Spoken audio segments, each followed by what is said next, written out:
Тогуз тороом, тоолуктардын мекени, толукшуган көркүңө көз жетеби деп акындар сүрөттөгөндөй көздүн жоосун алган кооз табияты, тоодон агып түшкөн таза аккан суусу, абасынын тазасы көргөндү суктандырбай койбойт. Ата-баба мекендеген керемет жерибизди көздүн карегиндей сактап, алар калтырган мурастарды кийинки муунга жеткирүү милдетибиз. Ар бир жердин, элдин өзүнүн улуу адамдары бар. Ананда алар жасап кеткен үлгү иштери бар. Анда инсандардын ысымы бөтөнчө сый-урмат менен айтылып, экинчи өмүрү узак жашайт. Дегеле киндик-кан тамган жердин, элдин өсүшүнө, калыптанышына эмгегин, өмүрүн арнаган, аркасына эмгеги менен из калтырган элдин сыймыктуу уул кыздары болот. Тогуз тороонун дал ошондой сыймыктуу уулу, элге эмгеги сиңген инсан Иса Иманбердиев.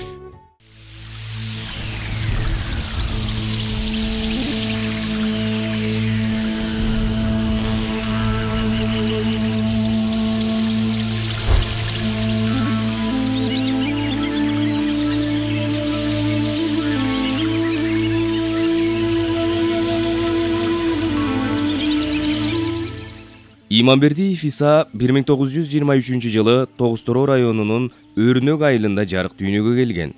Ата-энесинин татыктуу тарбиясын алат. Алгачкы эмгек жолун 1941 мугалим болуп иштөөдөн баштаган.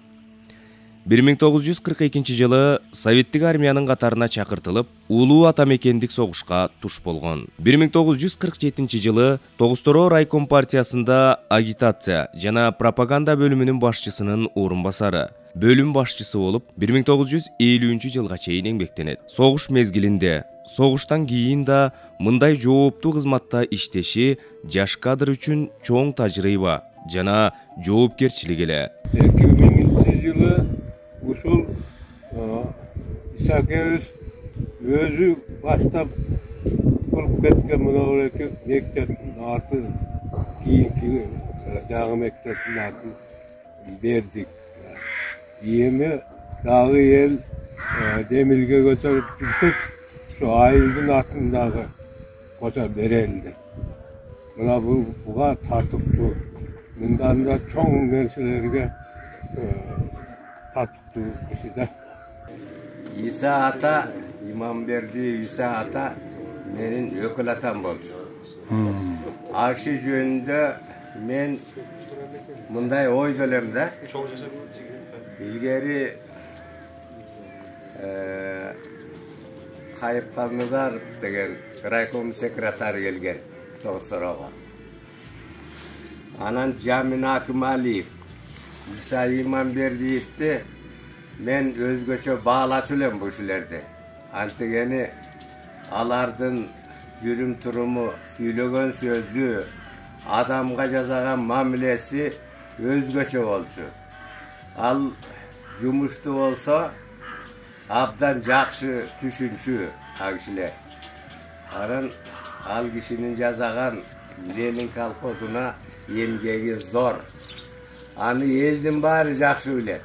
Элдин баары ошо учурунда жакшы көрчү. Айткан сөзүн эч ким отказ берчү эмес. Кээде чабандарды чабан бол десе качкан учурлар болгон адамдар. А киши барып сүйлөшүп туруп, далиге чапканда эле ал лаппай деп эле макул дегенден башканы айтчу эмес, убадасын бекем алып туруп, анан жумушка койчу эле. Анан элдин бардыгына жакшы мамиле жасачу. А кишинин колхозго жасаган эмгеги аябай зор. Мисалы, мына бул ак союл ат менен эл каттай алчу эмес ал кезде. Азыр машина жүрүп калды. Ал ел атчан тулпар менен каттачу, анан кара улак менен каттачу. Эми элдин күчү укмуш экен ошо кезде. Элди уюштуруп, машинеге кол менен таш төшөп, топурак төшөп туруп, бир машинелик жол салган. Иса Иманбердиев элине кылган кызматы, ак эмгеги, райондун өсүшүнө кошкон чоң салымы менен өзүнө түбөлүктүү эстелик жасап кетти. Каракөө участкасында ушу Иса Мамбердиевич башкарган Ленин атындагы колхоздун мурунку жеринин эң акыркы границасы ушу Каракөө участкасы болчу. Ушу Каракөө участкасында 505 гектар пайдаланган жери бар эле да, айдоо аянты.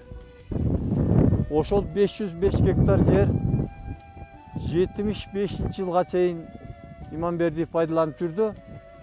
Анан 75-жылды 30-июлда исполкомдун төрагасы Тыналиев келген, Нарын областык советтин аткаруу комитетинин төрагасы. Ошо кишинин буйругу менен бул Актала районуна кетип калды да. Актала районунун Эмжис колхозуна пайдаланууга берилип калды 10 жылдык мөөнөт менен.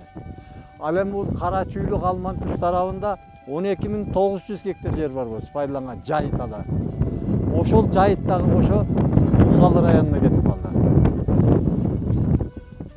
Ошол мезгилде ушул жерлери бүт эгин айдалчу. Арпа, эспарсет айдалчу. Түшүмү пресстелип, таңакталып, мынау көңдүктө кашарлар бар. Ошого анан мынау тиги Каракөөнүн коктусунун башында мына жерде кой кашарлар бар болчу. Эки катар ушак ыштачу. Каргыстаганда кетти. Ошол жерге жыйылчу эле да. Анан а киши кеткенден кийин башкармалыктан бошогондон кийин бул жерди аркасынан түшүп талашкан киши болгон жок, ошо менен калып калды. Ошол 75-жылда Тыналиевдин токтомунан кийин областтык советтин аткаруу комитетинин төрагасы Эсенкул Алиев деген келген. А киши 10 жылга узартты. Бирок сурогу бүтүп, ал жер бизде болуш керек эле да. Азыркы 9 айыл өкмөтүнүн айыл аймагынын чегарасы болуп эсептелип. Ушул жерде бир талаа болду. Ушул жерге келип колхоздун конторун курбай мына. 59-жылы бирикти, айтпады, анан 61-жылдан баштап көчкөлө ачты. Анан эми ошондо мына могу жердеги Карачи деген азыр 397 гектар жер. Муну жана Карачидин айланасында шаркыратмадан аккан сууну бир 15 гектардай жер суугарчы. Мына 400 гектар жер суу басат экен деп алдын ала көрүп ушул жерге эл тап келди. Мына жерди бүт өздөштү. Жөн эле талаа жаткан. Ол жерде акчы деп койчу могу.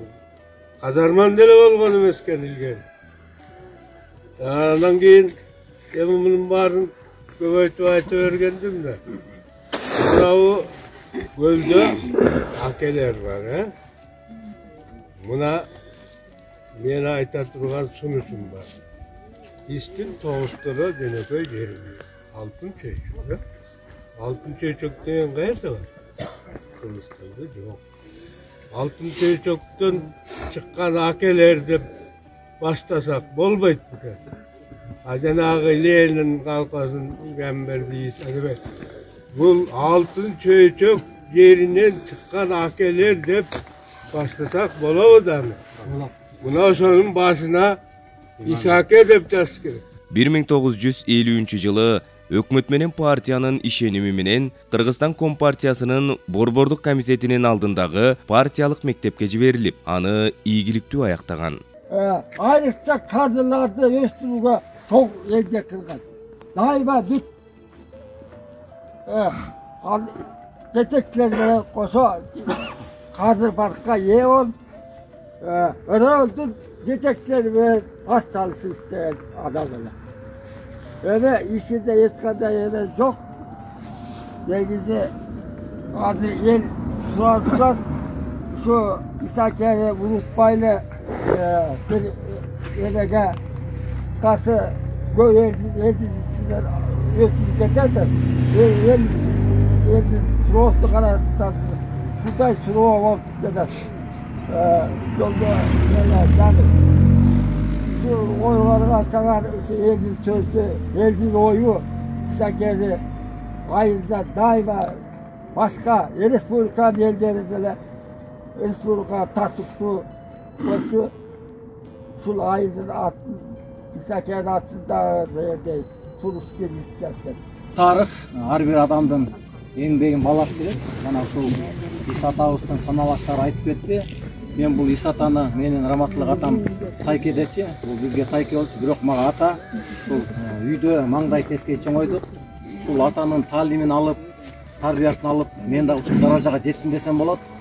Анан ушул ваткендиктер, лейлектиктер, искак расапты кандай көрсө, биз тогуз-тура эли, тогуз-тура журту да ушу Иса атабызды дагы искак атабыздай баалап даңазабабыз керек да. Жогорку партиялык билимди алгандан кийин жоопкерчиликти экесе сезип, алдыга бийик максаттарды коюп, мыкты иштерди жасаган. 1951-жылы Фрунзе атындагы орто мектепте директор.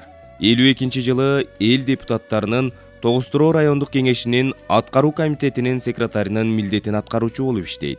55-жылы 1900 өрнөккө башкарма болду. Биз мектепте жаңыдан баш баккан кезибиз эле. Ошондору бул адам билиптир болду. Ошондо коюп ушул жердегилер орус класс кайда жок, мектепте орус тилчи мугалим жок. Фрунзадан Людмила деген аялды жалдап келип, өзүнүн үйүнө жүргүзүп, 1 жыл сабак берди. Ошондо алган орус тилдеги окуган билимибиз менен 9-класска чейин келдик. Мына ага чейин окуган жок. Качан Есенкандар келди, орус тил мугалимдер. Ошондо бирдеп үйрөндүк. Тайекем окуу эле, келип эле, бир диплом менен эле эл дили башкарып, журтту башкарып, өкмөттүн ишин так аткарып, адамдык сапаты менен жакшы ийгиликтерге жетишип, жакшы жүрдү. Ал эми 53-жылы Тогуз-Туроо райондук маданият бөлүмүнүн башчысы болот. 50-жылдардын аягында колхоздоштуруу, совхоздоштуруу саясаты башталганда Фрунзе жана Ленин колхозу биригип, Ленин колхозу болот. Эми Исаке 1955-жылы башкарма болуп келди. 4 колхозду бириктирип, Кайыңды, Кошбулак, Дөдөмөл, Өрнөк колхозу бар. Мурун Кайыңды колхозу, Кошбулак колхозунун Ленин колхозу бар. Дөдөмөл Фрунзе колхозу экөө биригип. Анан 2 колхозду коштуп, 4 айылды бириктирип турган Исаке ошо 55-жылы башкарма болуп келди. Башкарма болуп келип ошо центрди ушерге алып келип, колхоздун центри ушу болгон. Мектеп 2 жылдык мектеп болгон бу жерде. Мурун 4-класс болуп, анан кийин 7 жылдык болуп, Дөдөмөлдү жака алып келип, центр болуп ошо жерде иштеп калды. 55-жылы бу жерде там салышты бул иши. Анан ошо 55-жылда биз кошуналык тетеде менен эле. 1 жыл салтыкта чогуу. Иса Иманбердиев төрага болуп шайланат. Ленин колхозун Казарман айылына көчүрүп келет. Бул жерден да Иса Иманбердиевдин эмгегин баса белгилесек болот. Мунун акемдин, Исакем жасаган эмгеги ошо жекелей лендиктер эмес, Тогуз-Туроонун жалпы эли эме билиш керек да. Билиш керек, жасаган эмгегин унутпаш керек да. Эгер ошол Ленин колхозу тиякта мисалы Дөдөмөлдө эле калып калса, мисалы, анан бул бирткел менен Казарман айыл болмок беле. Бирткел менен ошол чоң райондо бор-бор болуп калмак беле. Өсүнчү райондо айтпайт эле дейт. Кийин жоюлуп деле кетет эле да. Ошол эмгектин бардык түпкү эмесин негизинин баарын жасаган Исаке болуп атпайбы? Исакенин эмгеги деп эсептейм мен. Исаке болбосо Лениндиктер ар кайсы коктоголоттордо жашап, алардын көргөн күнү эмне болот эле, алардын жол катнашы эмне болот, алардын өсүшү эмне болот, болмок эле эмне деген кордуктарды көрөт эле. Мына ошолорду топтоштуруп, ошол түпкө салып келип Казармандын центринин бир жак башына коюп койгону бул Исакендин жасаган эмгегин эч качан адам унутпаш керек. Лениндин жаш балдары да айта жүрүш керек, түшүндүрүп, эл кеп кылыш керек да. Ак эмгеги менен элдин жашоосунун социалдык абалын жакшыртуу үчүн, райондун өсүү өнүгүүсү үчүн жан үрөп эмгектенип, курулуштарды, каналдарды салдырып, район үчүн чоң эмгектерди жасайт. Азыркы айыл өкмөтү да, анан азыр саат 5-те 4-те эч ким туруп таланы кыдырып, неме кылбайт да, чарбаны кыдырбайт да. Азыр андай чарба деле жок. Бири-бирине камкордук көргөн деле киши жок. Анда ал кишилер бүт эл үчүн камкордук көрүшчү да.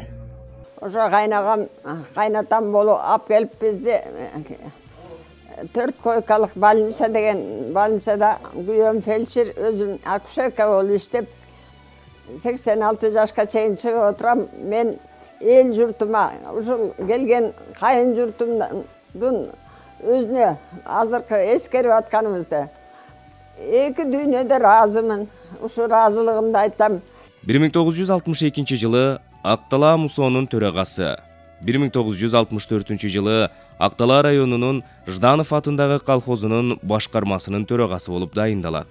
Биз бала кезде а кишилерди көргөндө ой, а кишилердин баста турганы, таасири, сүйлөгөн сөзү элге дагы балага да сабак алат экен. Ушундай таасирдүү кишилер. Акыл эси тунук, ойлогон ою өтө күчтүү сезимталдары. Шундай адам болгон. Токтомдорду моундай жазыш керек, тигини мындай кылыш керек, тигини тигиндей баатын көргөзүп кетчилер. 1966 жылы Тогустороо району Ақтала районунан бөлүнүп, район статусуна ээ болот. Иса Иманбердиев бул учурда да райондун райком партиясынын бөлүмүнүн башчысы болуп иштеген. 1970 жылы Ленин атындагы колхоздун башкармасынын төрагасы болуп дайындалган. Дал ушул жерден Иса Иманбердиевдин ак эмгегин, талыкпаган иштермандыгын баса белгилеп кетели. Ленин атындагы колхоздо иштеп турганда колхоздун экономикасы болуп көрбөгөндөй өсүшкө ээ болгон. Малдын башы бардык түрү боюнча 2 эсеге өскөн. Мал чарба продукциясын өндүрүү жана сатуу 170,185%ке чейин жеткен. Малчылар үчүн колхоздун эсебинен көптөгөн стандарттуу квартиралар курулуп берилген. Ал үйлөрдө мына бүгүнкү күндө да айылыбыздын тургундары жашап жатышат. Ey yoldaşlar, emне мынчалык жамандап атасың? Мен силерди арпа жеп жүрген адам курсаңа той болгондо buğdayından yedirtip koysam ошо көп атасыңар деп айтты. Акыры тиякта ошо buğday чыкпайт экен да. Баш болсо да жаңында арпа айдайт экен. Тиги өрнөккө көчүргөндө нан жесин деп бер жакка жер алып туруп көчүрүп койбодум беле деди. Ал иштерин эч кимис билбейт, тигини көбү деле билбейт да. Аксакалдар билет, жаштар билбейт. Арпанын дегендерди көчүрүп бер жактан жер алган. Жана чагылышта 180 гектар жери бар болчу. Каналдын астында. Немеге? Өрнөк каналдын астында. Ошо нан жебедиңер беле дейт. Андан кийин мен кетип калдым дейт. Тапак иштеп кеттим дейт. Кайта барып чогулуп нан жебей калдыңар эле, анан бияка эми нан жебедиңер деп аргументтин күчтүүлүгү. Айыл чарбасынын өсүшү менен социалдык маселелерди да өз убагында чечип турган. Дөдөмөл айылында мектеп, балдар бакчасын курдурган. Бул курулушту Иса Иманбердиев жеке өз демилгеси менен салдырган. Мына ушундай эмгегин эл баалап, элдин суроосу боюнча Тогустороо районунун айылдык кеңешинин төрагасы болуп дайындалган. Коммунисттик партия Иса Иманбердиевдин адал, ак эмгегин баалап, Лениндин 100 жылдык юбилейлик медали, ардак белгиси ордени, Кыргыз СССР Жогорку Советинин ардак грамотасы жана улуу ата мекендик согуштун катышуучусу катары согуштук медальдар менен сыйланган. Элине эмгегин арнаган Иса Иманбердиев өмүрлүк жубайы Мүсүраткан Саралаева менен түтүн булатып, 10 балага татыктуу тарбия берип өстүргөн. Атабыз анан бир айткан сөзү аябай эсимде. Ким тилди көбүрөөк билсе, ошол бүт дүйнөнү кыдырат деп айтканы бүгүнкү күнгө чейин эсимде. Иса атабыздын тукуму уланып, 10 баладан 48 небере, 114 чөбөрө бар. Элдин урматына ээ болгон атабыздын уул кыздары атанын тукумун татыктуу улантып келишет.